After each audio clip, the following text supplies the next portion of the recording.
भगवान शिव की कथा कह रही है। दिल से किया गया भजन कहीं ना कहीं भगवत की प्राप्ति करा दे। आप हृदय से, चित्त से, मन से जो कहते हैं वो सुनता है, वो श्रवण करता है। एक बात आप लोगों से कहना चाहेंगे, जब भी देवाधिदेव महादेव को जल चढ़ाएं, जल चढ़ाते समय तुम्हारे भावों में, जब हम शंकर भगवान को जल चढ़ाते हैं तो एक स्मरण आपके भीतर रहे, ध्यान रखिए। जैसे ये शिवलिंग है, ठीक है, ये जलाधारी है, कोई पिग्गी का जिस पर ये शिवलिंग रखा हुआ है, ये जलाधारी, बीच में सुख सुंदरी, इधर गणेश जी, इधर कार्तिकेय जी। जिस पे शिवलिंग रखा हुआ है ये माता पार्वती जी का हस्त कमल। ऊपर से जो एक एक बूंद पानी नीचे गिरता है वो शंकर भगवान की 5 बेटियां जया, विषहरा, शामली बारी, दौतली और देव। जब शिवजी को जल चढ़ाओ, शंकर भगवान को जल चढ़ाने के लिए सबसे पहले गणेश जी वाली जगह पर जल चढ़ाओ, फिर कार्तिकेय जी वाली जगह पर जल चढ़ाओ, फिर अशोक सुंदरी की जगह पर जल चढ़ाओ, फिर पीठिका पर जल चढ़ाओ, उसके बाद में शिवलिंग पर जल चढ़ाइए। जब अपन किसी कामना के लिए अगर जल चढ़ा रहे हैं तो उसके लिए हमको ये ध्यान रखना पड़ेगा। पहले कहाँ चढ़ाना है? जहां से पानी नीचे गिरता है तो राइट में गणेश जी, लेफ्ट में कार्तिक। जो एक भाग होता है, यहाँ पर अपन ने जल चढ़ाया गणेश जी को, यहाँ चढ़ाया कार्तिकेय को, बीच में एक मोटी सी लाइन होती है जहाँ सुख सुंदरी विराजमान होती है, वहां जल चढ़ाकर और फिर जल को चारों तरफ घुमाने के बाद फिर शिव जी को समर्पित कर। एक बात और याद रखिए, जिन बेटे बेटियों की शादी नहीं हो रही, 30 साल, 32 साल, 35 साल, 40 साल, 28 साल, 27 साल हो गए, उनसे निवेदन है कि जब भी आप देवाधिदेव महादेव को जल समर्पित करें,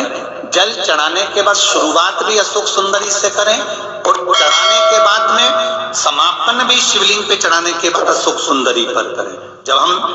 कम से कम 3 महीना लगातार अशोक सुंदरी से जल चढ़ाकर, शिवलिंग पे जल चढ़ाकर अशोक सुंदरी पर उस जल की धार का विराम करते हैं तो ये निश्चित है कि बाबा देवाधिदेव महादेव की कृपा से 3 महीने के अंदर विवाह पक्का हो ही जाता है, निश्चितता। शिव को जल चढ़ाकर हम भगवान देवाधिदेव महादेव की आराधना कर सकते हैं। एकादशी के दिन जब आप जल शंकर को चढ़ाने तो रोज ही जाते, जब एकादशी का दिन रहे और शंकर जी के मंदिर में आप जल समर्पित करें तो 3 बार मुख से स्वधा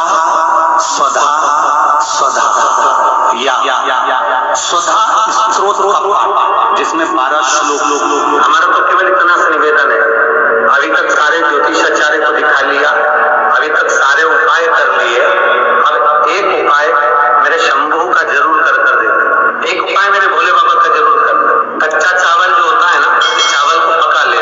ठीक है, और जिसकी भी राशि में मंगल हो महाराज और विवाह नहीं हो रहा है, जैसे बच्ची 32 वर्ष की हो गई और कहीं का 35 साल का, कहीं का 40 साल का अगर हो भी गया है तो एक प्रयास जरूर कर, मेरे शंभू पर विश्वास रखकर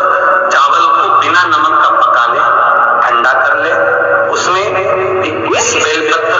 बेटी या बेटा जिसका विवाह करना है वो उसमें डालना, उस चावल को ठंडा कर बेलपत्र डालकर 5 शमी पत्र उसमें डालना, नाम और गोत्र, और उस चावल को ले जाकर किसी भी शंकर के मंदिर में शिवलिंग का श्रृंगार उस चावल से और बेलपत्र के शमी पत्र से कर। 7 लोटा पानी 7 भावर के लिए और अच्छे वर, अच्छा घर, अच्छी धर्म पत्नी, अच्छा पति प्राप्त करने के लिए 7 लोटा पानी चढ़ा दो, अपनी कामना कर पूजन कर चावल को वापस निकाल लो, शाम के समय प्रदोष के समय पर उस चावल का विसर्जन कर दो किसी भी नदी में। 3 से 3.5 महीने लगेंगे जी, मंगल विवाह पक्का हो जाएगा, ना अंगूठी पिनाना है ना नक पिनाना, केवल शिव पर विश्वास। शिव महापुराण में कोई ऐसा उपाय नहीं लिखा वेद व्यास जी ने जिस उपाय में धन लगता। उपचार है, पैसा तो आ रहा है और घर में टिक नहीं रहा, डॉक्टर में, पुलिस में, एक्सीडेंट आदि में, कहीं गलत जगह पर, व्यसन में अगर पैसा जा रहा है, जुए में, मांसाहार, मदिरा पान, या कहीं आया पैसा, पैसा आने में कमी नहीं, आ रहा है पर टिक नहीं रहा, रुक नहीं रहा, कोई मांगने आ गया, दे दिया, फिर वहां से अपने पास नहीं आ रहा, अपन कह रहे हैं भैया हमारा पैसा लौटा दो, नहीं आ रहा। तो महाराज शिव महापुराण की कथा कहती है एकादशी के दिन गंगा के जल में मात्र 7 बेलपत्री डालकर जो नंदीश्वर भगवान अर्थात जो शंकर जी के शिवलिंग के सामने नंदी होता है, उस नंदी के चरण पर गंगा का जल चढ़ाकर बेलपत्री शिव पर समर्पित कर देता है, उसके घर में रुपया रुकना चालू हो जाता है, फिर वो गलत जगह पर नहीं जाता, गलत स्थान पर वो धन जाएगा ही नहीं। क्यों कहते हैं जो बच्चा बार बार बीमार पड़ रहा हो, बार बार सर्दी हो रही हो, बार बार बीमार पड़ रहा हो, खांसी चल रही हो, बार बार हॉस्पिटल लेकर भागना पड़ रहा हो, बच्चे को छोटा सा अगर बच्चा है 8 साल के अंदर बच्चा है और बीमार ज्यादा पड़ रहा है, तो आटे का दिया बनाओ, 4 पत्ती रखो, उसमें तिल्ली का तेल डालो, अवधूतेश्वर महादेव का नाम लेकर बच्चे के ऊपर से 21 बार उतारो और किसी चौराहे पर ले जाकर रख दो। जिंदगी में बच्चा कभी बीमार नहीं पड़ेगा, बच्चा स्वस्थ रहेगा, आनंद में रहेगा। रात्रि के 9:15 का एक समय होता है, जिस व्यक्ति का रोग बीमारी समाप्त नहीं हो रही हो, हॉस्पिटल में पड़ा हुआ है, कोई बहुत भारी बीमारी में ग्रसित है, छूट ही नहीं पा रहा, तो रात्रि को 9:15 पर किसी भी दिन